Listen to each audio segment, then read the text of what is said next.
Let's move along. All right, guys. Like we've always said, we've always tried to bring people in. This week we've had the pleasure of and the honor. Not only one but two. We have one of our now pound for pounders now that he decided to come back, and we also have su hermano, mi ídolo, el que tanto amo, Robert. And again, we got Mikey and Robert Garcia, guys. Thank you.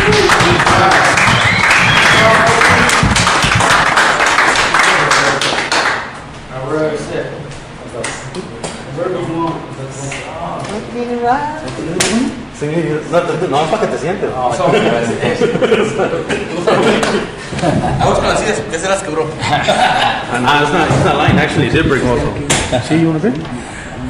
Don't forget, guys, also right now, share. You know, we're going to go look through everybody's comments. We're going to look through everybody's share.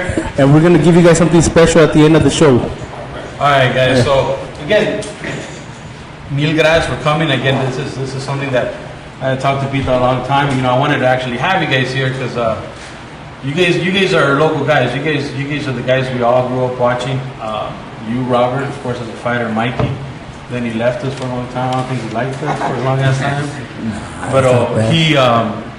But you guys are back, and that's one thing I wanted to say. First of all, thank you. I don't know, you had a couple of questions for them, right? Yeah, I do. Well, also, thank you for coming back, man, because finally boxing is getting what we wanted, you know what I mean? But Mikey, but back on top, right? We're back, bro. Back. Hey, it's crazy because you're 29 years old, but it's been 11 years, right? Well, July? Take the 2 years off. 2 years off, but yeah, we turned pro in 2006. Yeah. July, I don't know, maybe 13, 14, 15, somewhere in there. Yeah, no, I was right here actually. Hey, you remember? It was in Quiet Canyon, no? It was at Quiet Canyon here in Montebello. I think it was July 14th. I'm not 100% sure. That's from Pro July 15. Yeah? You did too, right? 92? 92. And that's what I was gonna say. It's like, I mean, he says, you guys are back, but I'm saying you guys are the local heroes, man. And we got to call it that. We call it what it is. You know what I mean? Because I know you guys put outside on the map, but I think you guys are putting SoCal on the map. You know what I'm saying? That's the way I feel. Yeah. The one thing I did. I mean, both of you guys. I mean, like I said, you guys are the local guys. Everybody knows. Of course, you guys' family comes from. You guys have a pretty extensive boxing background, but everybody knows that it's Big G that started. Was Big G? Does it even go back further than that? No, we were actually talking about it earlier with some friends of ours and Mikey about how my dad got started, and we brought up him coming to the United States illegally and how many times he got deported and how many times he got caught by immigration, stuff like that. We were actually talking about that earlier. It's just working in the strawberry fields for 25 to 30 years. I remember my dad waking us up at 5 in the morning to go run, and then at 6 we'd be back. I'd have to get ready for school, but he would go work the strawberry fields and then get to the gym at 4 or 5 p.m. todo mugroso with boots and change his shoes right there to train all of the young amateurs that he had, and that went on until 8 p.m. So every day would be the same thing. So it wasn't easy for him.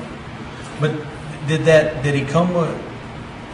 O sea que de ahí nació el boxeo, or it was something that your dad boxed, or how did that get started? Look, my dad tells us a story that when he was like 15, the town where he's from in Michoacan had nothing, no work or anything. You have to grow corn to be able to eat tortillas, you know what I mean? So he said he moved to Guadalajara when he was 15, which is like an hour and a half away. And in Guadalajara is where he started boxing. He boxed out of a church, right? It was what he says is he was boxing at a local gym, raising funds for a church. I guess the priest used to organize the events. Oh wow! To raise funds to build a church for church. So they wanted to build a church, and the local priest, I guess he was a big boxing fan, and ran like an event where the guys would come and have exhibition matches and sparring sessions to raise funds for that church. And that's how he That's how my dad started with boxing. He says ever since then, that's where he fell in love with the sport.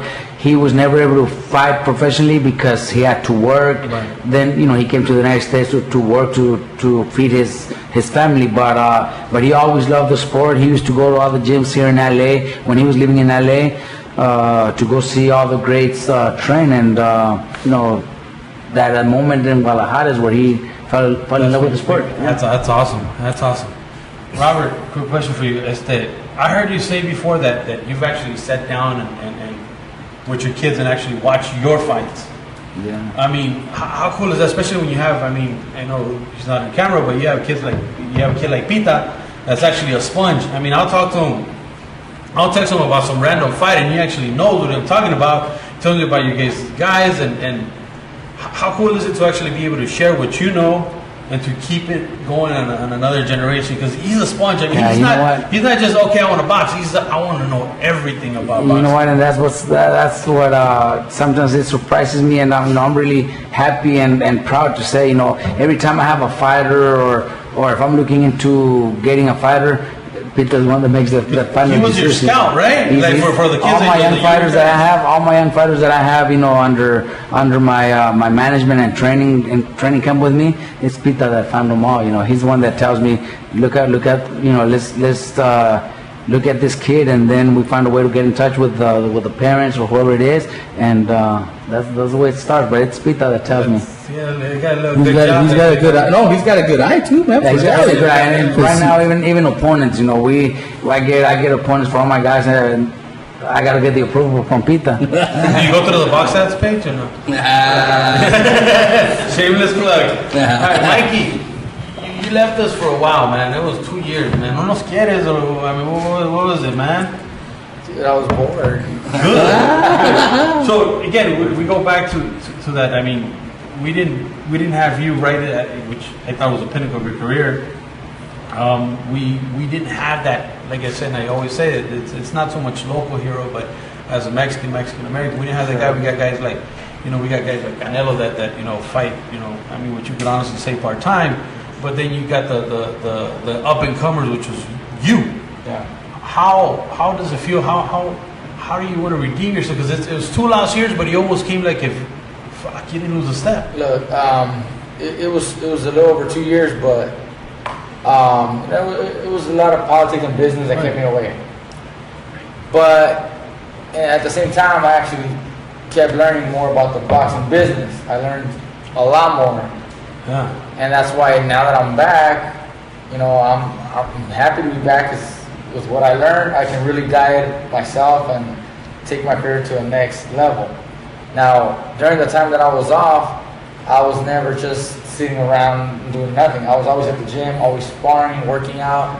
At times, you would think I was probably getting ready for a fight because I was training so much and then sparring so often.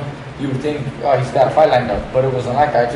I just kept my routine and kept my body in shape because I knew my day return would be, back, and then when that would come, I had to be ready. Now that you've had fights, right? How does it feel, man? Does it, like he says, it feels like you had no gap, no layoff.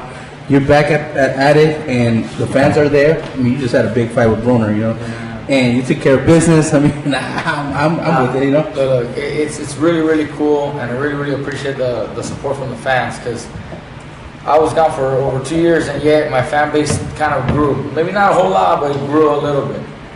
And to be fighting in New York and have the arena cheering my name, that was pretty damn cool. Yeah. My return fight a year ago, and we got Frampton fans cheering for me. We got my fans, with Leo Santa Cruz fans cheering for me. The whole arena was cheering for me. That was really cool. That just showed everybody was really excited for me to get back. Yeah. And after that, we got a fight here in Vegas. Makes it a little easier for the West Coast, my fans out here to try to make the trip. And again, all the fans, all the support there that night. Again, it was a rematch between Santa Cruz and Frampton, but yet I had the fans. The fans were there. Yes, they were both supporting me, so that was really cool. And now we go to Brooklyn, New York with Broner, and again, I mean, the fans with you again. We got a lot of fans again, so that just it's really exciting. I'm really happy to be able to receive that kind of love and support from the fans. And now that you guys, because Robert's also management, right? Now that you see that, man, now that you guys see that, right? The business side of it. I mean, the name brand, Mikey, is there, man. You know what I mean? That's what we're seeing, right? Because we got to do it like you know, like Mayweather did it, like Broner tried to do it, you know? Now this brand, right? Is that what you guys are doing? You know what, Mikey learned so much from the 2.5 years that he was off, you know, from all the, you know, the attorneys and everything, all the stuff that he went through. He learned so much that honestly right now he's in control. He's in charge of his career. He makes decisions. He's able to make a decision, take a fight if he wants it, and if he doesn't, he could say no, and there's another one available at a different location. You know, that's the power that he's got right now. Where before it was, that's where you fight and that's where you have to fight, and you have to get, and you're gonna get paid that, and there's no more we could pay you, or else you don't fight. You know, right now he's in control of his career, and that's good. You know what I mean? Because that's what you want as a boxer, right? Because I feel that's something that the boxers kind of like don't have, right? Some fighters aren't able to do that because they're obviously tied down with contracts and promoters. And some of the fighters that have been able to go on their own, go independent, they've done it towards the end of their careers. Once they actually learn, once they discover what's going on and how the business is run, you know, they branch out and do it on their own. But that's kind of towards the end of their careers a lot of times. You did it right. We actually were able to do this, you know, at an earlier stage, where I'm still young enough to take advantage of the years ahead of me, and I'm still learning. Even now, you know, I'm still learning more about the business, because now I've been speaking to more people that have opened my eyes even more on how things get done, how deals get done, how the casinos work, how the networks work. You know, what are the real numbers that are there? That not the fake numbers. Not the fake numbers, exactly. Right. Yeah. You know, you can get a list of expenses or budgets and whatever, but that don't mean nothing. That's lies. That's just like, hey, yeah, what you gonna take or they're blamed. They don't even offer. And the good thing about all that is that, you know, all the promoters that I still work with, they got to know, and they got to be aware that I know what Mikey knows too. Yep. So all the young fighters that I have, you know, they got to be prepared, because we're not just gonna fight like. They are used to fighting their fighters, you know. It's just like, oh, I know he's a trainer. It really changes the way you think about things. Exactly. The way you handle an opportunity to fight. It really does change once you have all this information.